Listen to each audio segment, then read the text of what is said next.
facing them on the red side, it's going to be Chaos Lad. Hello everyone, Danny Hafen, aka Toolkire, here again for the fourth game of today. I am watching this live without sound, so what I am saying and doing is my own thoughts, and I'm doing this not because I had a dislike of the Riot Gaming broadcast team, but they are great. They're really great. I'm doing this because I want to prove myself. Sorry, I just got a quick drink of pop and now I'm having the urge to burp. Man, the broadcast team has it rough sometimes.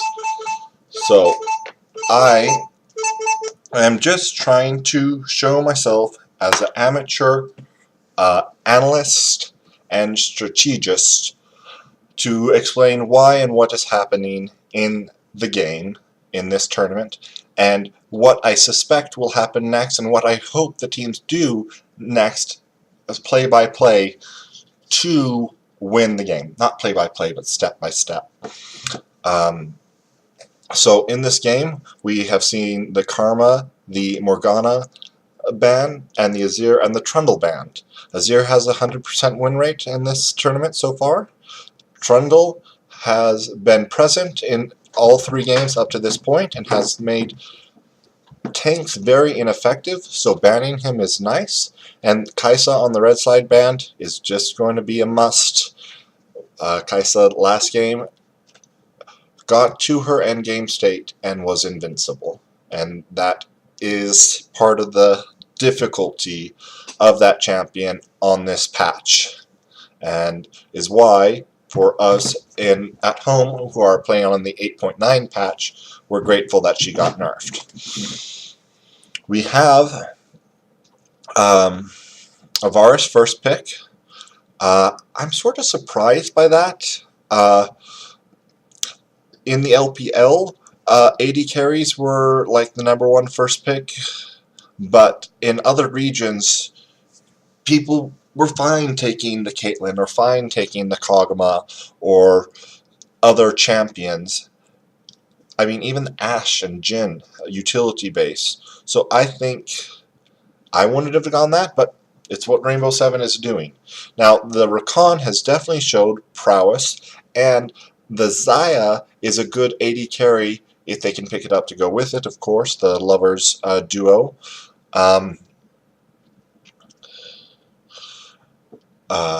Olaf versus Kha'Zix. Olaf has more team fight potential. Kha'Zix has more assassination potential. I mean, that's what the champions are doing and what they're for. But the question in this game is who will get the jungle priority, and in part that will be answered by who gets mid lane priority, and neither team has chosen a mid laner. Now, they have banned Braum, which is a good choice because Braum Orin is a very strong combo, especially with a Varus in there as well. And part of me is sort of sad that we haven't seen a mid lane Rakan yet, but in the majority of the games that Rakan has been there, Xayah was available as well, and so they just went with the strong Lovers duo. But it hasn't won every game yet. Alistar, so yeah, they are trying. Chaos Latin Gamers is trying their best to pinch Rainbow 7 support with the Alistar and Braum, see what he will go to. Earlier on, a team chose Leona to go against the Rakan Xayah, and in the end that failed pretty miserably. So I don't expect to see it again. So I don't know what they will pick there. And they also need to get a mid laner who is good against a Swain and Olaf. Now, Seiya had a very powerful Azir, which was banned, and that's why, and is going for the Cassiopeia, which is a good pick. Cassiopeia can beat the Swain in a 1v1, is quite powerful because of the changes to the tier, Seraph Embrace, and so on and so forth. And there's Leona. I am a Leona main. I've played thousands of Leona games. I love the heck out of her. But on patch 8.8, in professional play, she had, not in professional play, in Plat 3 and higher in play, she had 47% win rate. She's a little weak, but the LCK liked her and showed her and demonstrated her ability to counter or fight against the Xayah Rakan lane in this specific matchup. We will see if Rainbow Seven can play that right and do it like they have done there in that region. So I'm not quite sure why the Anivia was picked. Usually Anivia is picked to stop Olaf, Skarner, and Sion, because all of them don't do well against that wall. But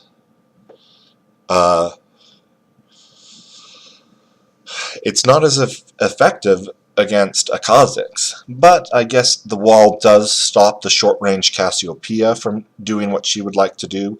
The wall does catch out the Leona if she went too far forward looking for a pick and get separated from her team. The wall does, if the Orin ult is coming through, just put the Anivia wall up, and yeah, you might get knocked up, you might get slowed, but they have a wall they have to get over to try to get to where you are. So I mean, there's a little bit of work there. Anivia, I'm not as familiar with the Chaos Latin Gamers mid laner, but maybe it's just one of his comfort picks. Anivia was picked or banned a ton in the EU Masters tournament, which was the most recent tournament that went down. But in part it was just because Froggen was there. But not just because of Froggen. So we'll see what it can bring Chaos Latin Gamers, if it will bring them their first victory. Let's see. We have a 3-man stack trying to invade the blue buff.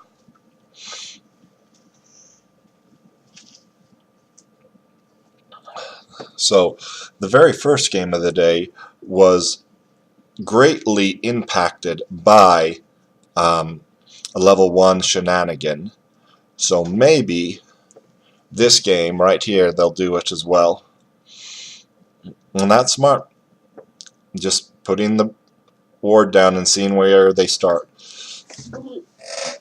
Any interesting starting items or so on and so forth. Okay, we have the minion dematerialize from both the Swain and the Anivia, and their counterparts, who are also very heavy in magic damage, do not have one.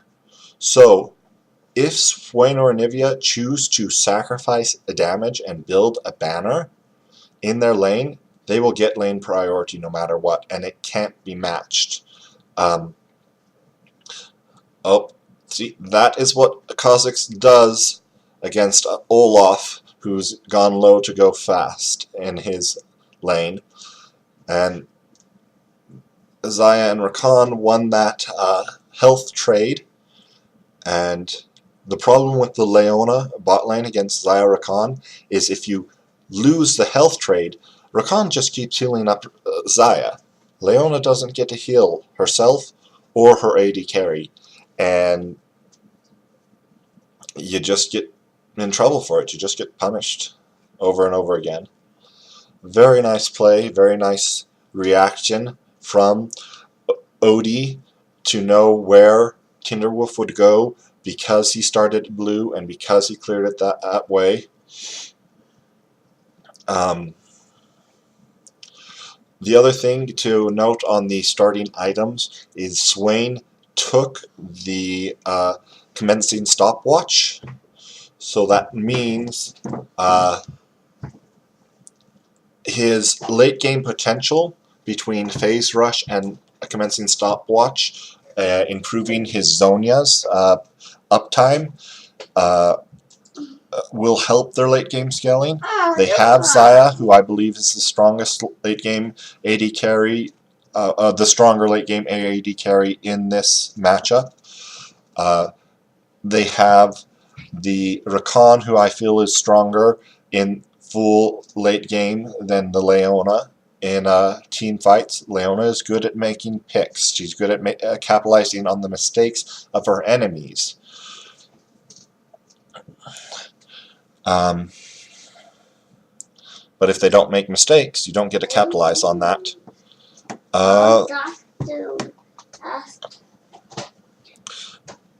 So I don't really think there is an easy target for the Kazakhs to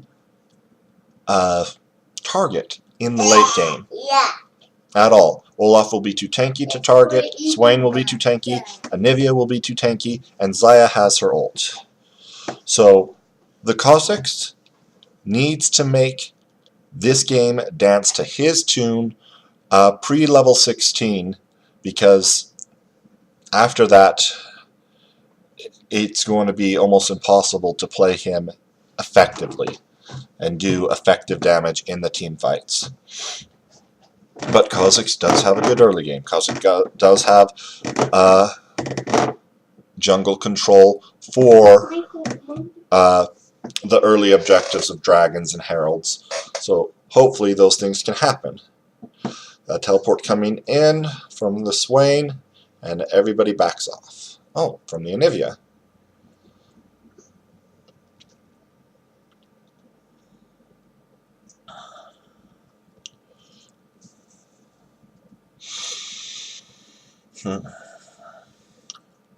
So yeah, I would say Chaos Latin Gaming has the easier comp to execute late game. But Rainbow 7 is already winning in gold in quite a few of their areas. They're 500 gold ahead right now. And I don't know. I don't see them expanding that quickly right now. But they might prove me wrong. Very nicely done by Steya there. Seiya. Can't say his name right. Right. So it looks like everybody's looking for tower dives and kills right now, and not first tower and not dragon.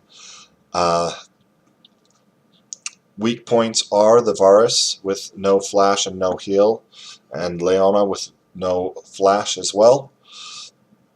Olaf is heading down there. He has his Predator activation. They could make a very strong play happen there.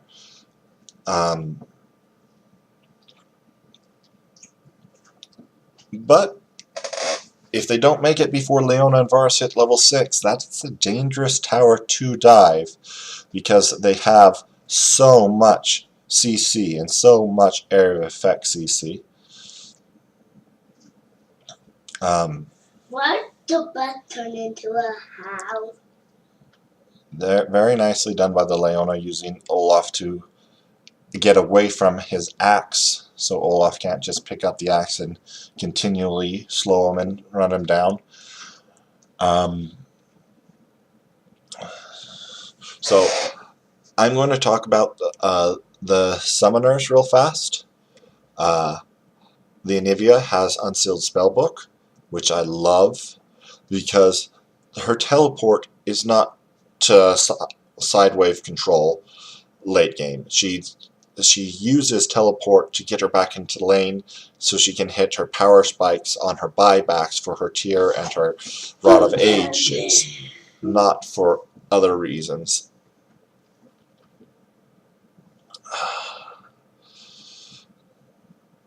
Jungle priority.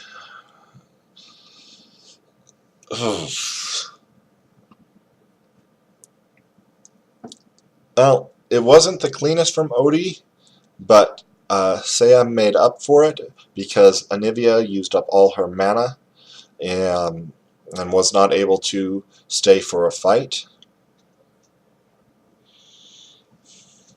So, what was I trying to get at before this happened? Oh yes, the unsealed spellbook will allow Anivia to switch to cleanse in the late game, and a cleanse versus Leona ult, Leona stun, Varus ult, Cassiopeia ult. All these things will be undeniably useful and will make the Rainbow Seven team have even more trouble executing what they want to do, which is picks. They want picks and blow up the person they catch.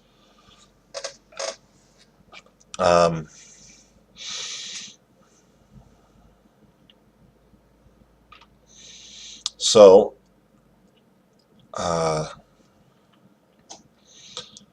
what do I hope to see for teams to play to their win condition? The Chaos Latin Gamers should continue to pressure bot and continue to fend Kazakhs out of their jungle. Hopefully get first tower bot lane and just make sure Olaf doesn't get assassinated by the Kazakhs. Kazakhs is really hard to keep track of with his ultimate making it so, his evolved ultimate making it so whenever he walks into a bush he's invisible, even to pink wards, control wards. So they do have a bit of a trial there, but they're doing well. Now we have a vision toggle right there. It's showing how much vision control Rainbow Seven have, and they have some, but it's all in the river. They don't have any deep wards. Where Chaos Latin Gamers, they do have that sneaking control ward by the bot side red buff. They have a few in the river themselves, and they have 2 more control wards in inventory that will hopefully help them try to find the picks they want. I was talking about Chaos Latin Gamers, their control wards everywhere, and I then switched to Rainbow Seven, having them in the inventory. My bad. Okay. Chaos Latin Gamers using those red control wards in the river they have to get their dragon here and to play it safe. Orin is going for that Banner of Command into Abyssal Mass, where this is our first Swain going Rod of Ages. All the other Swains have gone Abyssal Mask.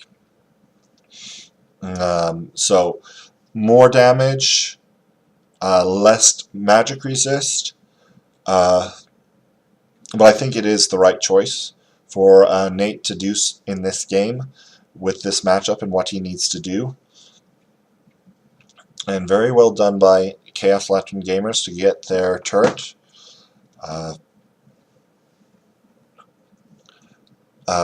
Good on Rainbow Seven to rotate to the top like they have to try to make a counterplay happen there. Oh.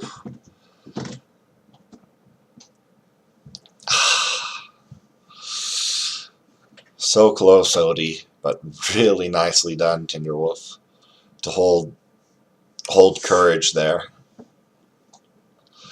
That is the sign of a good player, when they know when they can turn after they've been jumped on like that. Okay, Angela, Daddy is trying to talk. Can you not be loud?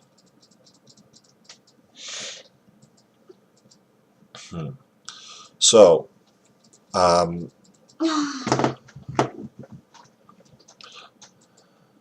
with Olaf and Xayah being the only ones that do physical damage, and the minion dematerializers being used up so quickly by KIS Latin Gaming, I do believe the banner minion will cause them more trouble than they'd like to have to deal with. But they have priority everywhere else, so they're making do with stronger team fight at this point.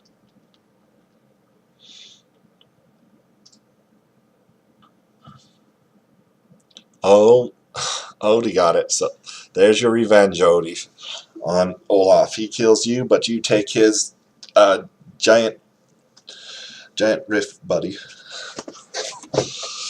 Alright.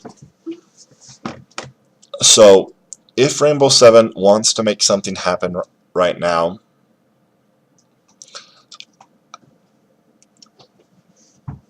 their best bet is... They don't really have a best bet. Very nicely done, Odie, to sneak out of that.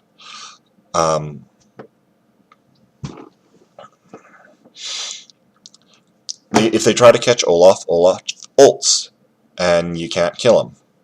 You try to catch Xayah. She ults and backs away and then pulls all her feathers back, and you all get stunned and half-lifed. Try to ult the Rakan, and he just counter-engages, and your team gets hurt. So they're in a super precarious position of where they're playing to do it precisely to win. Now, Chaos Latin Gamers, easier team comp, easier win objectives. Just keep farming. Just keep not dying to the Kha'Zix assassinations. Outscale and push here and there. The only thing that Rainbow Seven has to threaten them is a pick. So if you're not alone, you can't get picked. Nate down bottom as the Swain did get picked and did cause a bit of heartache for his team.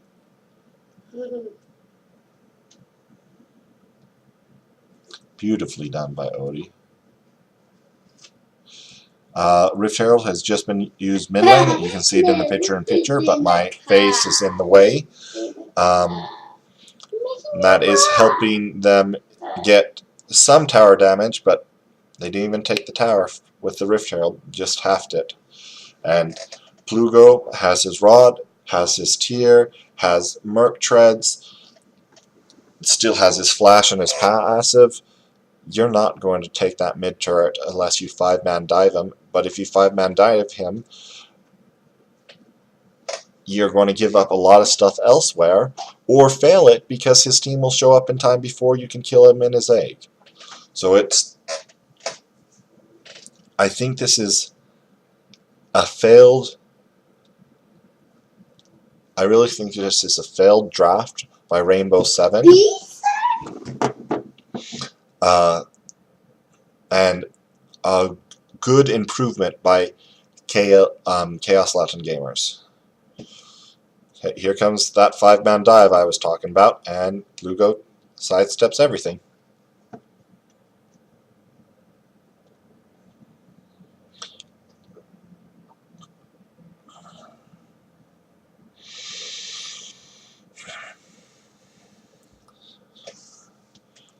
So, I am in a slight predicament. I need to take my daughter to school, and will not be able to finish this game out with everything I expect to happen.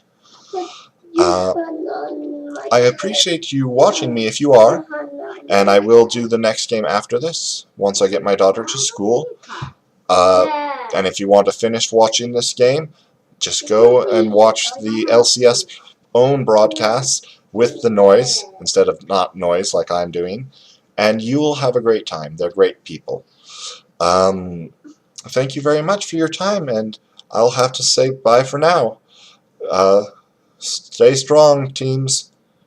Get your win conditions, or get a miracle if you can't get your win condition. Bye-bye.